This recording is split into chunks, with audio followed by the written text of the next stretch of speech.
जय श्री राम। श्री राम चैनल के दर्शकों को मेरा बार बार नमन। मेरे मित्रों, मैं आशा कर रहा हूं कि आप लोग हमें देख रहे हैं, लाइक कर रहे हैं, सब्सक्राइब कर रहे हैं और हमारी वाणी को जन जन तक पहुंचा रहे हैं। मेरे मित्रों, सुबह एकादशी है। इस एकादशी का नाम परमा एकादशी है।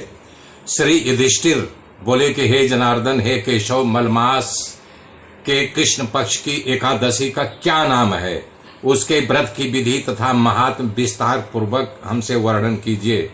तब भगवान श्री कृष्ण बोले कि हे राजन, इस एकादशी का नाम परमा एकादशी है। ये मनुष्यों को मोक्ष, भोग तथा आनंद देने वाली है। पवित्र तथा पाप नाशक है। शुक्ल पक्ष की एकादशी के समान ही इसकी विधि है। भक्ति पूर्वक नरोत्तम भगवान का पूजन इस एकादशी में करना उचित है। यहाँ पर एक मनोहर कथा जो कामपात्यान नामक नगर में हुई थी, मैंने सुनी थी, वैसी ही तुमसे कहता हूँ। इस नगर में सुमेध नाम का एक अत्यंत धर्मात्मा ब्राह्मण रहता था। तो वो कामपल्य नगर में जो सुमेध नाम का अत्यंत धर्मात्मा ब्राह्मण रहता था, इसकी स्त्री भी अत्यंत पवित्र थी, परंतु भाग्यवश अत्यंत दरिद्र थी। उनके मनुष्यों से भिक्षा मांगने पर भी उसको भिक्षा नहीं मिलती थी। इसका कारण भली प्रकार से भोजन, वस्त्र और रहने के स्थान तक भी नहीं मिलता था। उसकी स्त्री अपने पति के साथ अत्यंत कठिनता से जीवन निर्वाह किया करती थी। कई दिन केवल उपवास ही कर लेते थे। उसकी पतिव्रता स्थिति देख करके वो स्त्री स्वयं भूमि रह करके भी आतिथ्य सत्कार अवश्य करती थी। स्वयं भूखी रहती थी, लेकिन जो मेहमान आते थे उनका सेवा सत्कार अवश्य करती थी। अपने मुख कमल पर कभी मलिनता न आने देती थी। साथ में अपने पति से कभी किसी वस्तु की याचना भी नहीं करती थी। यद्यपि उसका शरीर प्रतिदिन दुर्बल होता जा रहा था। इस प्रकार अपने स्त्री के दुर्बल शरीर एवं घर में अन्न का अभाव देखकर वो सुमेध ब्राह्मण एक दिन अपने स्त्री से कहने लगा, हे प्रिय, यदि मैं किसी श्रेष्ठ मनुष्य से धन मांगता हूं तो मुझको कोई नहीं देता है। मैं क्या करूं, कहां जाऊं? बिना धन के घर कार्य सिद्ध नहीं होता है। अतः मुझे विदेश जाने की अनुमति दीजिए, आज्ञा दीजिए, ताकि मैं धन कमा करके लाऊं।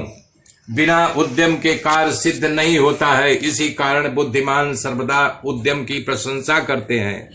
पति के दुखपूर्ण वचन सुन करके वह सुंदर नेत्रों वाली स्त्री को समझ करके वो स्त्री नेत्रों में आंसू भर करके तथा दोनों हाथ जोड़ करके विनीत भाव से अपने पति से कहने लगे, हे स्वामी, यदि मैं कोई विद्वान पंडित नहीं, फिर भी आपकी आज्ञा से कुछ कहना चाहती हूँ, जिससे कि मैं और आपकी भलाई हो सकती है।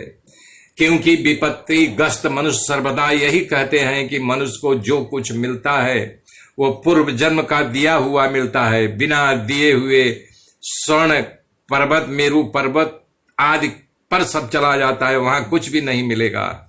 अपने पूर्व जन्म से मनुष्य विद्या, धन, भूमि में जो कुछ दान देता है वह इसी जन्म पे पृथ्वी मिलता है।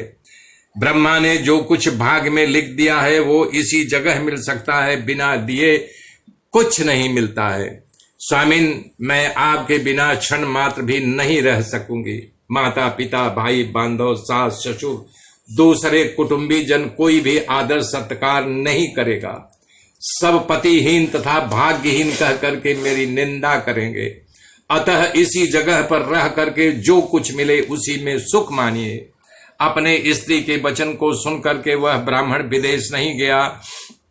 एक समय मुनियों में श्रेष्ठ कौंडिन्य मुनि भाग्यवश वहां आ गए और उनको आया देख करके सुमेध अत्यंत प्रसन्न हुआ। अपनी स्त्री सहित शीघ्रता से बड़ी नम्रता के साथ बारंबार उनको दंडवत किया और कहने लगे कि आप, हमारा भाग्य उदय हुआ, हम धन्य हो गए। आपका आना, आपका दर्शन हमें सफलता प्राप्त होगी। यहाँ आकर के आपने हमारे ऊपर बहुत बड़ी कृपा किया है। हमारे भाग्य में है जो आपके दर्शन हुए। ऐसा कह करके सुंदर आसन दे करके मुनि की पूजा की और श्रद्धा के साथ मुनि को भोजन कराया। फिर पतिव्रता स्त्री ने एकदम मुनि से पूछा कि महाराज, दरिद्रता का नाश कैसे होगा? ये बिना दान दिए हुए धन, विद्या, स्त्री, दूसरे पदार्थ कैसे प्राप्त हो सकते हैं? मेरे पति मुझे छोड़ करके धन की आशा में विदेश जाना चाहते हैं। मैंने उनको रोका है। मेरे भाग्यवश आप यहाँ आ गए हैं। अतः हे महामुने, कृपा करके कोई ऐसा उपाय, व्रत, तीर्थ तथा तप बताइए जिससे हमारा दुख दारिद्र्य दूर हो जाए। उस सुशीला के ऐसे वचन सुन करके अपने मन के सब पापों, दरिद्रता तथा दुखों का नाश करने वाले उत्तम व्रत का विचार कर मुनि कहने लगे, हे सुशीले, मल मास के कृष्ण पक्ष की भगवान की अति प्रिय भक्ति देने वाली परमा नाम की एकादशी है। तुम उसकी उपासना था व्रत करो। उसके करने से मनुष्य धन धान से संपन्न हो जाते हैं। विधि पूर्वक व्रत रात्रि को नित्य गीत याद करके जागरण करना चाहिए। इस व्रत को सबसे पहले कुबेर जी ने किया था। तब शिव जी प्रसन्न होकर के उनको धन का स्वामी बना दिया। फिर अपने पुत्र को बेचने वाले राजा हरिश्चंद्र ने किया। अपना खोया हुआ राज्य, ऐश्वर्य, स्त्री, पुत्र सब प्राप्त किया। अतः तुम भी रात्रि के जागरण सहित इस व्रत को करो। हे पांडव, इतना कह करके अति प्रसन्नता के साथ कौंडिन्य ऋषि ने व्रत की सब विधि उनको समझाई। फिर पंचरात्रि के शुभ कारक व्रत का वर्णन किया। इसके अनुष्ठान मास से भोग मोक्ष दोनों को प्राप्त होते हैं। उन्होंने कहा, परमा एकादशी के दिन प्रातः काल नित्य कर्म से निमित्त होकर के यथाशक्ति पंचरात्रि व्रत कायम करे और प्रातः स्नान करके 5 दिन पर्यंत निराधार रह करके अपने माता पिता स्त्री सहित विष्णु लोक जाता है। इन 5 दिनों तक स्नान करके विधि पूर्वक ब्राह्मण भोजन कराओ।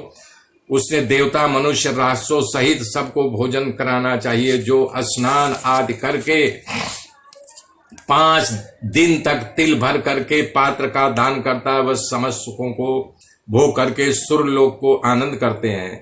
जो घी का पात्र दान करता है, ब्रह्मचर्य रहते, उसे देवनांगरों सहित स्वर्ग में आनंद की प्राप्ति करते हैं। कौंडिन्य ऋषि कहने लगे कि हे सुशीले, तुम भी अपने पति सहित इस व्रत को करो। इस व्रत के करने से अन्न धन से युक्त होकर के अंत में स्वर्ग की प्राप्ति होगी। उस ब्राह्मणी ने कौंडिन्य ऋषि की बताई हुई विधि के अनुसार व्रत किया। 5 रात्रि के समाप्त होने पर परमा एकादशी का व्रत किया। व्रत के पूर्ण होने पर ही उस स्त्री एक राजकुमार वहां आते देखा। राजकुमार ब्रह्मा की प्रेरणा से सब सुंदर वस्त्रों सहित नवीन गृह दे करके उसका निवास कराया। तत्पश्चात उस राजकुमार ने 1 ग्राम उसकी जीविका के लिए निमित्त दान दिया। मलमास कृष्ण पक्ष की एकादशी का आदर सहित व्रत करने से समस्त पापों से मुक्त होकर के विष्णु लोक को गए। जो मनुष्य इस मानव देह को प्राप्त करके भी मलमास एकादशी का व्रत नहीं करते, वे 84 लाख योनि में भ्रमण करते हुए दुख पाते हैं। मनुष्य देह अत्यंत दुर्लभ है, बड़े पुण्य प्रताप से मिलता है। कृष्ण भगवान द्वारा कहा हुए महात्म को सुनकर के राजा युधिष्ठिर ने अपनी पत्नी तथा भाइयों सहित एकादशी को व्रत किया। अनेक भोगों को भोग करके अंत समय में भगवान विष्णु वैकुंठ लोक के गए। सूत जी कहते हैं, और भी जो कोई मनुष्य मल मास की एकादशी का विधि पूर्वक श्रद्धा पूर्वक पंचरात्रि व्रत करेगा, वो इंद्र के समान भोगों को भोग करके अंत में तीनों लोगों को बंदित होकर के विष्णु लोक को प्राप्त करता है। मेरे मित्रों, इस व्रत को अवश्य करना चाहिए। जय श्री राम, जय श्री राम, जय श्री राम।